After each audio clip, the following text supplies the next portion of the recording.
जय हिंद छात्रों, न्यू सृजन एकेडमी में आपका स्वागत है। आज की क्लास में हम सामान्य हिंदी के कुछ प्रश्नों को सॉल्व करेंगे जो कि विभिन्न परीक्षाओं के लिए महत्वपूर्ण है। आरंभ करते हैं आज की क्लास। पहला प्रश्न लेंगे। पहला प्रश्न है, चिड़िया शब्द में संज्ञा है। ये जो चिड़िया शब्द है इसमें हमें संज्ञा को पहचानना है। ऑप्शंस हैं आपके, व्यक्तिवाचक संज्ञा, जातिवाचक संज्ञा, समूहवाचक संज्ञा और द्रव्यवाचक संज्ञा। देखिए आपको कौन सा सही लग रहा है। चिड़िया शब्द का हमें संज्ञा पहचानना है कि इसमें कौन सी संज्ञा है। तो आंसर निकालने से पहले हम देख लेंगे कि जो संज्ञा होती है वो मुख्य रूप से संज्ञा 3 प्रकार की होती है। संज्ञा का अर्थ होता है किसी व्यक्ति का नाम हो गया, किसी वस्तु का नाम हो गया, किसी स्थान का नाम हो गया। और संज्ञा का प्रकार में देखेंगे तो मुख्य रूप से 3 प्रकार हैं। नंबर 1 है, जैसे कोई व्यक्ति है तो व्यक्तिवाचक संज्ञा, व्यक्तिवाचक संज्ञा। अब व्यक्ति होगा तो उसकी कोई जाति होगी, तो दूसरा प्रकार इसमें लिख लेंगे जातिवाचक संज्ञा, जातिवाचक संज्ञा। तीसरा इसका प्रकार है, जब कोई व्यक्ति होगा उसकी जाति होगी तो उसका कोई भाव भी होगा, तो भाववाचक संज्ञा।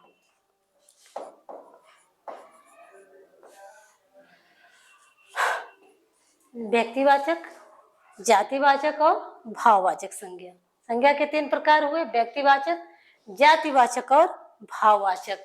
जो जातिवाचक संज्ञा है इसमें से 2 प्रकार और निकल करके आते हैं, जिसे हम चौथा और 5वां जानते हैं।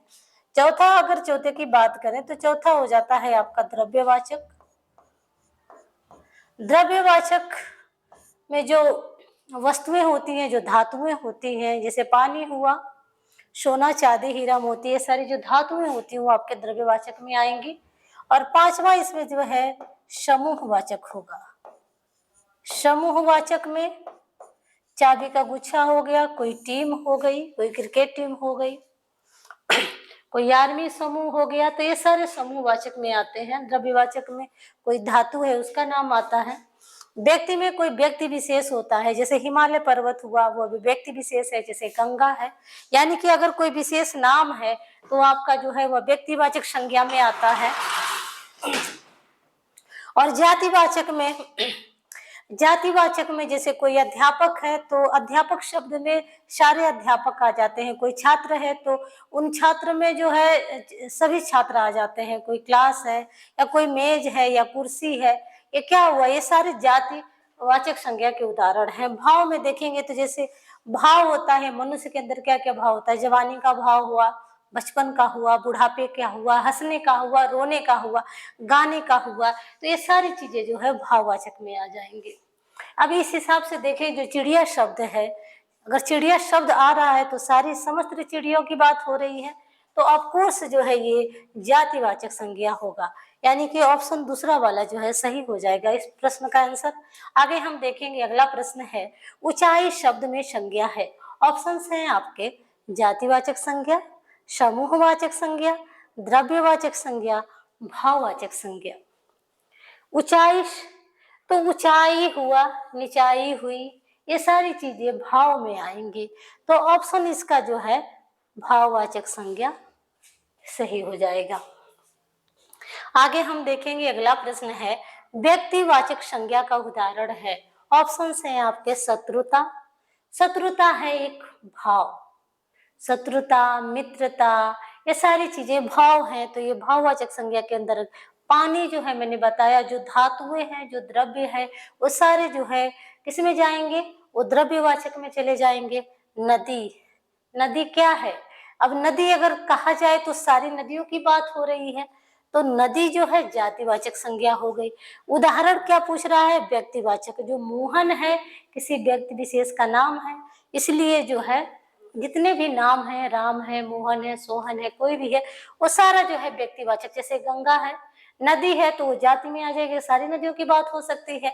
अगर गंगा नाम ले लिया जाए तो किसी विशेष नदी की बात हो रही है जिसका नाम गंगा है, पर्वत जो है जातिवाचक संज्ञा है, लेकिन अगर हिमालय पर्वत की बात हो तो यानी कि वो व्यक्तिवाचक संज्ञा है, कि वो किसी का नाम है, किसी एक पर्वत विशेष का नाम है। उम्मीद है कि आपको ये संज्ञा जो है ये 2 प्रश्नों से ही अच्छे से समझ में आ गई होगी। आगे हम बढ़ेंगे। अगला प्रश्न है विशेष्य कहते हैं। प्रश्न है आपका विशेष्य कहते हैं।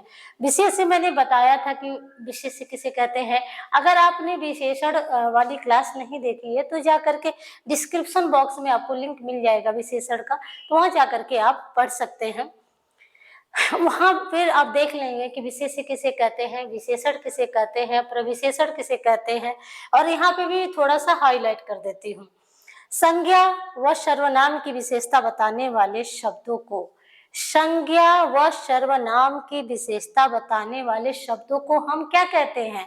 तो संज्ञा और सर्वनाम की विशेषता बताने वाले शब्दों को हम विशेषण कहते हैं, विशेष्य नहीं कहते हैं, विशेषण कहते हैं। दूसरा देखिए ऑप्शन है जिस शब्द की विशेषता बताई जाए, जिस शब्द की विशेषता बताई जाए वो आपका क्या होता है? विशेष्य होता है। विशेषण की विशेषता बताने वाले जो शब्द होते हैं, यानी कि जिन शब्दों से विशेषण की विशेषता बताई जाती है, वे आपके जो है क्या कहलाते हैं? प्रविशेषण कहलाते हैं।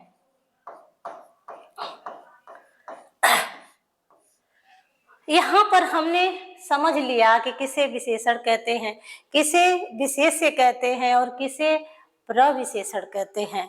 एक उदाहरण लेंगे, यानी कि एक वाक्य लेंगे और उस वाक्य में हम इन तीनों को देख लेंगे। जैसे मीरा बहुत अच्छी, मीरा बहुत अच्छी लड़की है, मीरा बहुत अच्छी लड़की है। इस वाक्य में हमें क्या क्या निकालना है?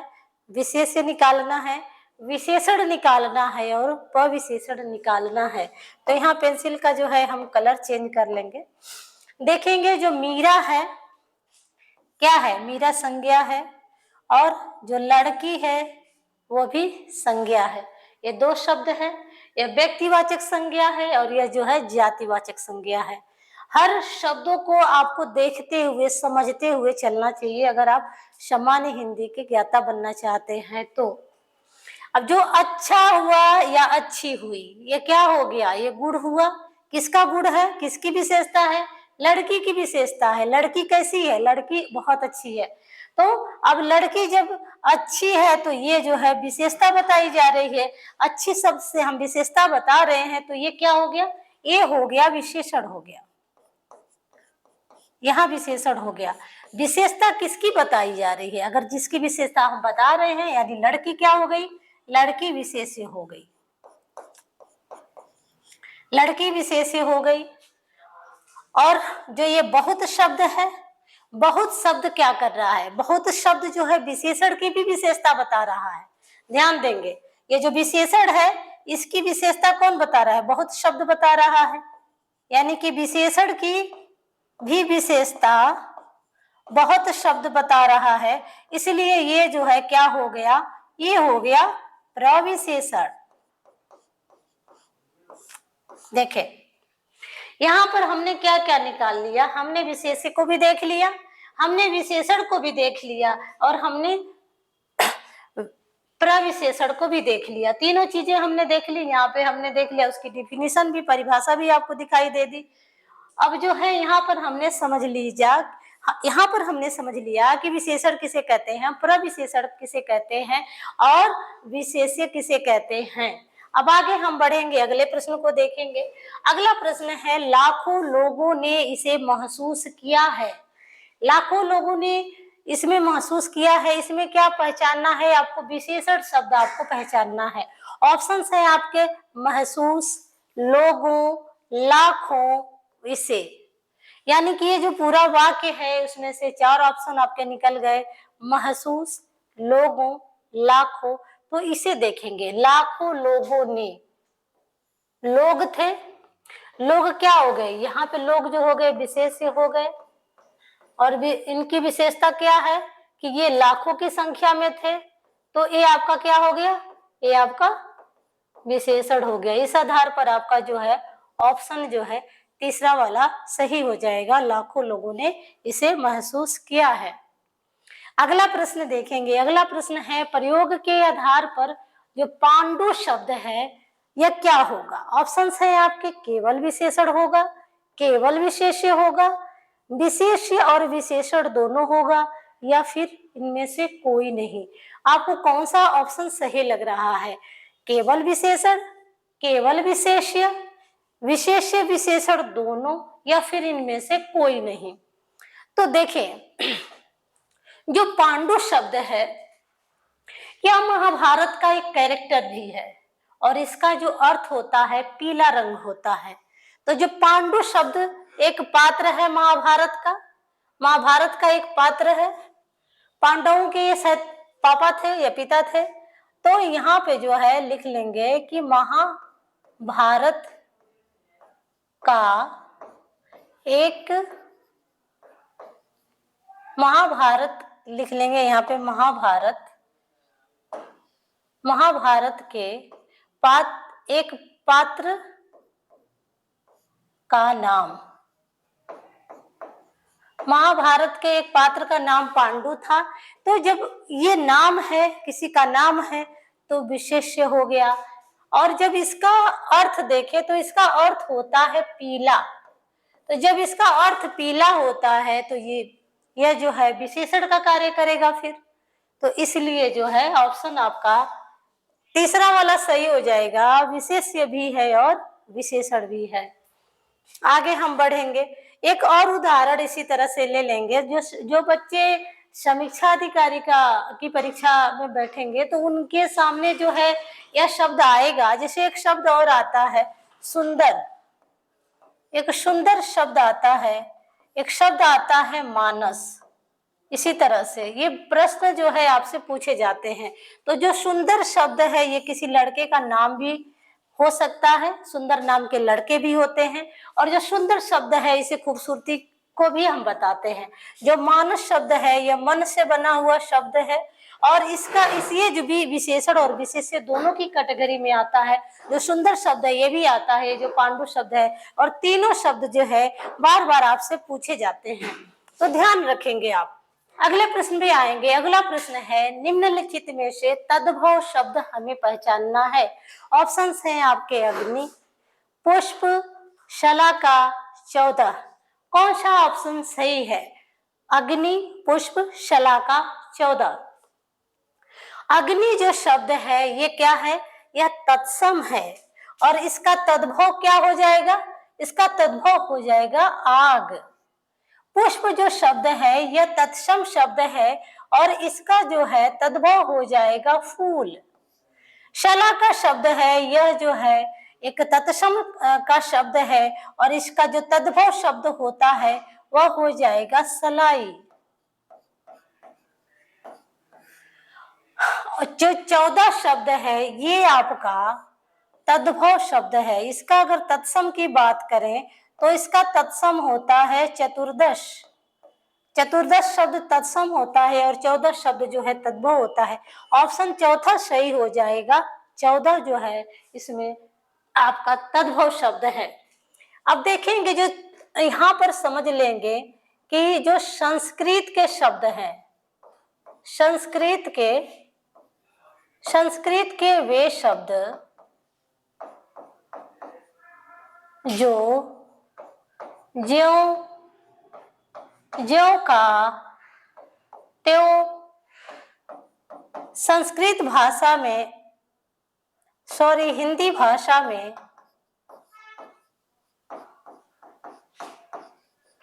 प्रयोग किए जाते हैं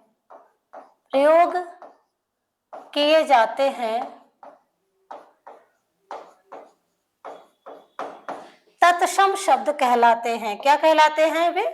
वे तत्सम शब्द कहलाते हैं। तत्सम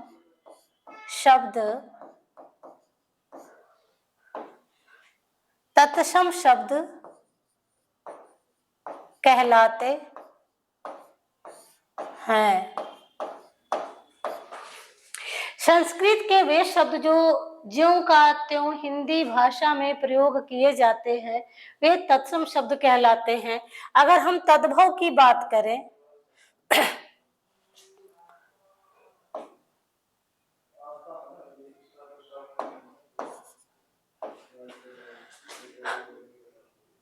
संस्कृत के शब्द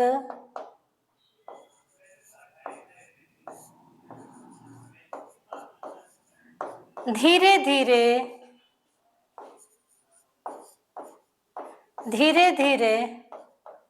बदलकर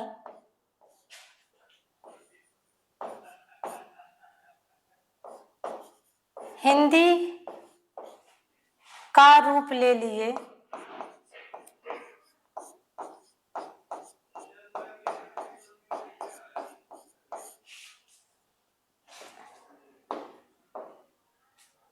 हिंदी का रूप ले लिए और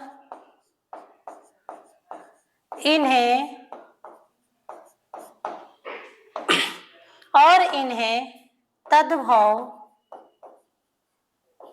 तद्भव नाम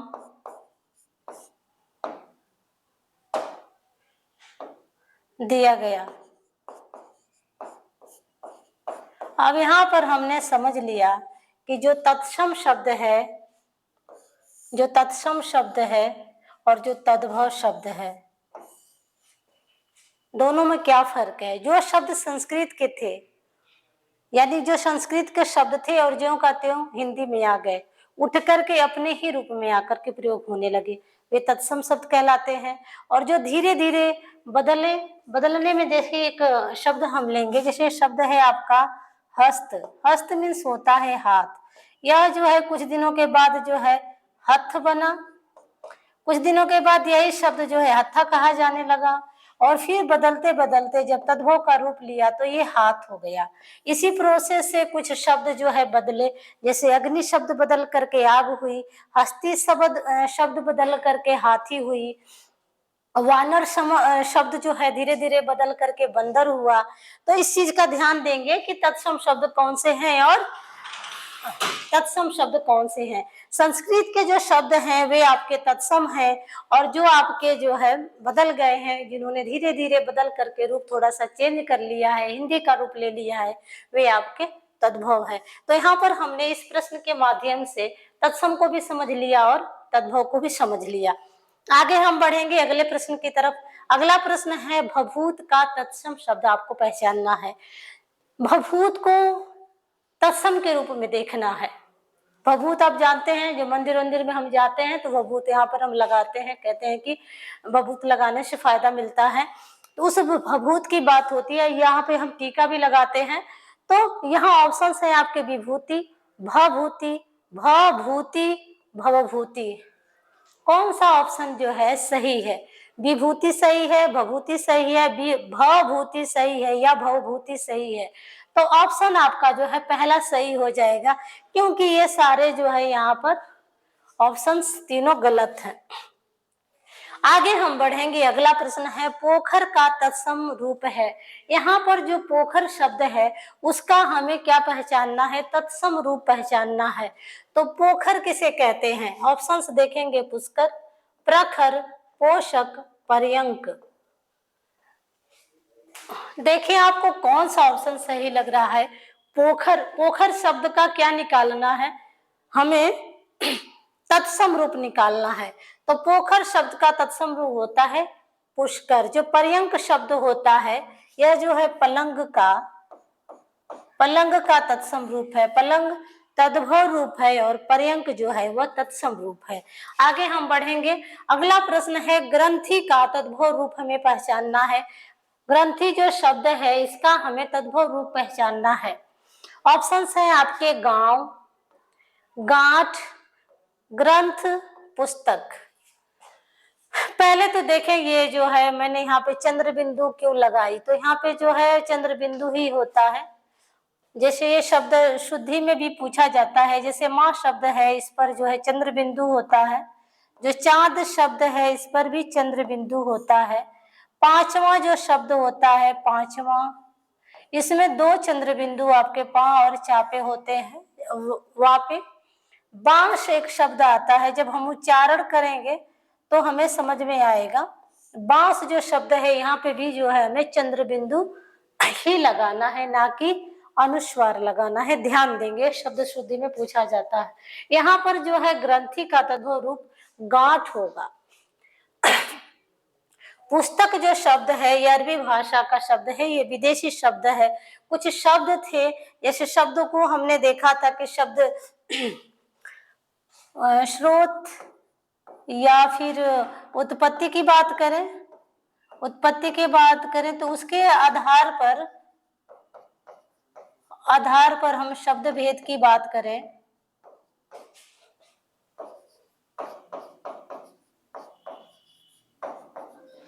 तो इसके आधार पर आपका जो है आता है तत्सम, जो कि संस्कृत का शब्द है। तद्भव रूप आता है जो कि हिंदी का रूप है। धीरे धीरे तत्सम के शब्द बदल करके हिंदी का रूप धारण किए। उसके बाद आता है देशज। देशज शब्द वो होते हैं जो जिनकी उत्पत्ति का पता नहीं चला है, और ये जो शब्द हैं, जो देशज शब्द हैं, इनकी उत्पत्ति का पता नहीं चला है, और ये जो है लोकल भाषा एक तरह से माने जाते हैं। क्षेत्रीय जगहों पे प्रयोग किए जाते हैं। अलग अलग क्षेत्रीय स्थानों पे अलग अलग जो है ये शब्द इस्तेमाल किए जाते हैं। जैसे खटिया हो गया या तेंदुआ हो गया, इस तरह के जो शब्द अपनी आसानी के लिए हमने बना रखे हैं। विदेशज शब्द में जितने अरबी, फारसी, पुर्तगाली, अंग्रेजी, ये सारे जो शब्द हैं, जो हमारे देश पे जो आक्रमण हुआ या जो भी व्यापार के लिए जो भी विदेशी हमारे देश में आए, तो वे अपने साथ अपनी भाषाओं को भी लेकर के आए। और इस तरह से जो अरबी भाषा थी, फारसी भाषा थी, पुर्तगाली भाषा थी, चीनी भाषा थी, जापानी थी, अंग्रेजी थी, ये जो भी भाषाएं विदेशों के संपर्क में हमारे पास आई, तो वे भाषाएं जो है विदेशी के माध्यम से आई। फिर उसके बाद आपका आता है संकर। संकर शब्द होता है जैसे दो भाषाओं से मिला हुआ शब्द होता है। जैसे कि कोई शब्द जो है अरबी और हिंदी से मिलकर बना है, कोई अंग्रेजी से मिलकर के बना है। जैसे रेलगाड़ी की बात करें, रेलगाड़ी, तो रेलगाड़ी जो है हिंदी और अंग्रेजी दो भाषाओं से मिलकर के बना है, तो यह जो है संकर शब्द है। तो ये शब्द कौन कौन है? स्रोत और उत्पत्ति के आधार पे आपके 5 प्रकार है। तत्सम है, तद्भव है, देशज है, विदेशी है और संकर शब्द है। तो उसी तरह से जो ये पुस्तक शब्द है, ये जो है अरबी भाषा का शब्द है और ये विदेशी शब्द है, अरबी भाषा का ये शब्द है। आगे हम बढ़ेंगे, अगले प्रश्न को देखेंगे। अगला प्रश्न है स्वेद से उत्पन्न होने वाला। वाक्यांश के लिए एक शब्द आपको पहचानना है। देखेंगे, स्वेद से उत्पन्न होने वाला, स्वेद मीन्स होता है पसीना। पसीने से उत्पन्न होने वाला जो उसके लिए क्या बताना है, एक शब्द बताना है। तो देखिए स्वेदज, पहला ही ऑप्शन सही हो जाएगा। क्यों? स्वेदज, ज मतलब जन्मा, स्वेद मतलब पसीने से जन्मा। अंडज जो होता है, अंडे से जो उत्पन्न होता है उसे हम कहते हैं, तो इसका लिख लेंगे हम, अंडे से उत्पन्न, अंडे से उत्पन्न, कलर चेंज कर लेते हैं क्योंकि ये दिखाई नहीं दे रहा है। पिंडज हो गया, पिंड से उत्पन्न, पिंड से या फिर शरीर से उत्पन्न।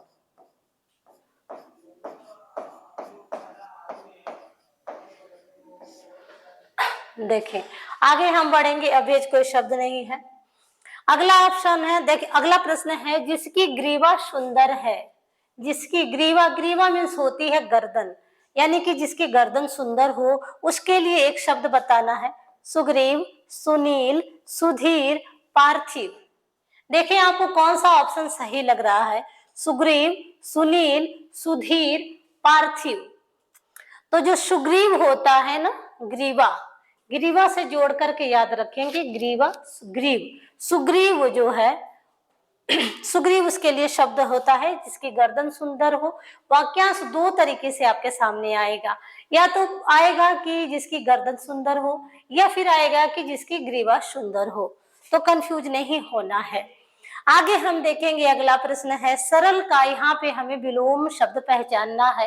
ये देखेंगे जो सरल शब्द है इसका विलोम हमें निकालना। ऑप्शन है आपके निर्मल, कठिन, आसान, उचित। उम्मीद है कि आपने आंसर लगा लिया होगा। निर्बल, कठिन, आसान, उचित। सरल का जो सिमिलर है वह आसान है, तो सरल और आसान दोनों का अगर अपोजिट हुआ तो दोनों का अपोजिट ऑप्शन दूसरा वाला सही हो जाएगा, यानी कि सरल और आसान का अपोजिट यानी कि विलोम हो जाएगा कठिन, और जो निर्मल है, निर्मल का जो है मलिन हो जाएगा, मलिन, विलोम, और उचित का हो जाएगा अनुचित, उचित का हो जाएगा अनुचित। आगे देखेंगे, अगले प्रश्न पे बढ़ेंगे। अगला प्रश्न है अतिथि शब्द का विलोम होगा। ऑप्शंस है आपके आतिथ्य, आतिथेय, आतिथ्य, मेहमान, आगंतुक। इस प्रश्न को आप सॉल्व करके देखें कि आपको जो है कौन सा ऑप्शन सही लग रहा है। अतिथि शब्द, अतिथि मीन्स होता है मेहमान, अतिथि मीन्स होता है आगंतुक, तो मेहमान, आगंतुक और अतिथि ये तीनों क्या हो गए, एक दूसरे के सिमिलर हो गए, पर्यायवाची हो गए, यानी कि सारे जो है पर्यायवाची शब्द होते हैं। अतिथि हुआ या मेहमान हुआ या आगंतुक हुआ। अब हम इन तीनों का क्या करते हैं कि आतिथ्य करते हैं, आतिथ्य करते हैं। हमारे घर कोई मेहमान आया, हमने उसकी सेवा की, यानी हमने क्या किया, आतिथ्य किया। यहाँ देखिए ये शब्द भी यूज हुआ। फिर उसके बाद जब हमने आतिथ्य किया यानी कि उनका हमने सेवा किया, सत्कार किया, तो हम क्या कहे गए, हम कहे गए आतिथेय। तो ऑप्शन जो है आपका आतिथेय सही हो जाएगा, ऑप्शन पहला सही हो जाएगा, आतिथेय। हमने सेवा सत्कार किया, हम क्या कहे गए, आतिथेय। आगे हम बढ़ेंगे, अगले प्रश्न को देखेंगे। अगला प्रश्न है अम्बुज का पर्यायवाची शब्द है। अम्बुज शब्द है उसका हमें क्या निकालना है, पर्यायवाची यानी कि सिमिलर वर्ड निकालना है। ऑप्शन है आपके पानी, बादल, समुद्र, कमल। पानी, बादल, समुद्र, कमल। अम्बुज जो शब्द है काफी जो है यह पॉपुलर शब्द है, और इससे बहुत सारे जो है हम पर्यायवाची शब्द याद कर लेते हैं। यहाँ तो पहले देख लेंगे, ऑप्शन आपका चौथा सही हो जाएगा। इस प्रश्न का आंसर चौथा हो जाएगा। कमल को ही हम अम्बुज कहते हैं, या तोयज कहते हैं, या नीरज कहते हैं, या वारिज कहते हैं। अब देखें यहाँ पे हम सारे शब्द देख लेंगे। जैसे मान लीजिए ये शब्द है आपका अम्बु, अम्बु शब्द है, फिर उसी को हमने जोड़ दिया इसमें ज, तो ये आपका अम्बुज हो गया। फिर उसके बाद हमने इसमें जोड़ दिया अम्बुद, फिर हमने इसमें जोड़ दिया अम्बुधि, फिर हमने इसमें जोड़ दिया,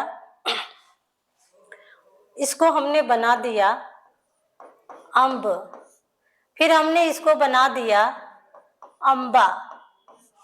देखें ये अम्बु, अम्ब, अम्बा, अम्बुज, अम्बुद, अम्बुधि, एक तरह के लगभग ये सारे मिल रहे हैं, और काफी ये जो है परीक्षाओं के फेवरेट है, पूछे जाते हैं। अगर ये अम्ब और अम्बा है तो ये जो है अम्ब और अम्बा है, तो फिर ये जो है पर्यायवाची शब्द है माँ का, ये माँ का पर्यायवाची शब्द है। अम्बु है तो ये पानी का है, अम्बु यदि है तो यह पानी का है। अगर इसमें हमने ज जोड़ दिया तो फिर ये हो गया किसका, कमल का हो गया। अम्बु मतलब पानी में उत्पन्न, ज मतलब होता है जन्म, जिसका जन्म पानी में हुआ, तो इसलिए कमल हो गया। अब द का अर्थ यहाँ देखेंगे, द अगर जुड़ गया तो फिर ये जो है, जिसने द का अर्थ होता है धारण करना, तो द ने क्या किया, पानी को धारण किया। अम्बु मीन्स होता है पानी, और पानी को धारण करने वाला क्या कहलाता है, तो पानी को धारण करता है बादल, तो यहाँ पे देखें बादल हो गया। धी, धी देखेंगे यानी कि जहां पे अधिकता हो अम्बु की, पानी की बहुत ही ज्यादा अधिकता हो, तो फिर यहाँ पे क्या हो गया, समुद्र हो गया। समुद्र में पानी की अधिकता होती है, पानी का भंडार होता है, तो इस तरह से हम समझेंगे। अब इस तरह से एक और शब्द है, जैसे आपका नीर है, नीर भी इसी तरह से ज, द, धी लगा करके हम इसके यहाँ तक जो है कम से कम चल सकते हैं। जो वारी शब्द है, वारी को भी आप ऐसे ही इस्तेमाल कर सकते हैं, ज, द और धी लगा करके। उम्मीद है कि मैं क्या समझाना चाहती हूँ आपको समझ में आ गया होगा। आगे हम बढ़ते हैं अगले प्रश्न की तरफ। अगला प्रश्न है मिलिंद शब्द का पर्यायवाची है। यहाँ पर एक मिलिंद शब्द आपको दिया गया है। इस मिलिंद शब्द का पर्यायवाची आपको समझना है। ऑप्शन है भुजंग, सरिता, कगार, भ्रमर। देखिए आपको कौन सा सही लग रहा है, भुजंग, सरिता, कगार, भ्रमर। मिलिंद जो शब्द होता है, मिलिंद जो शब्द होता है यह भौरे का होता है और भौरे को हम क्या कहते हैं, भ्रमर कहते हैं। तो आपका जो है ऑप्शन जो है चौथा वाला सही हो जाएगा। भुजंग जो होता है यह सर्प का होता है और जो सरिता है इसका पर्यायवाची ये जो है नदी की पर्यायवाची है। और कगार मतलब किनारा। आगे हम बढ़ेंगे या इसे हम तट भी कहेंगे। आगे हम बढ़ेंगे, अगले प्रश्न को देखेंगे। प्रश्न आपका 19 है, यातुधान का पर्यायवाची शब्द पहचानना है। यहाँ पे देखेंगे यातुधान है और इसका हमें क्या समझना है, पर्यायवाची। ऑप्शंस हैं आपके पथिक और कष्ट, काल और हवा, यातना और हिंसा, राक्षस और निशाचर। तो जो राक्षस होता है और जो निशाचर होता है उसे ही हम यातुधान भी कहते हैं।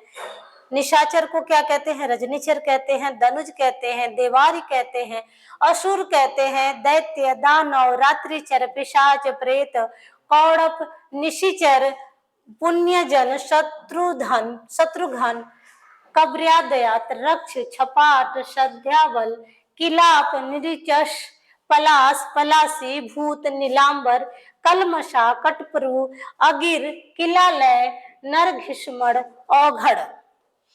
देखें ये काफी जो है इसके यहाँ पे पर्यायवाची शब्द आपको दिखाई दे रहे हैं। इसमें से कोई भी उठा करके आपसे प्रश्न किया जा सकता है। वैसे इस प्रश्न का आंसर जो है चौथा वाला सही हो जाएगा, राक्षस और निशाचर। आगे हम बढ़ेंगे। अगला प्रश्न है, निम्नलिखित में से एक शब्द जो है अशुद्ध को पहचानना है, यानी कि जो गलत वर्तनी वाला जो शब्द है उसे हमें पहचानना है। कवयित्री ये तो सही है, गृहणी, गृहणी जो है ये आपका गलत है।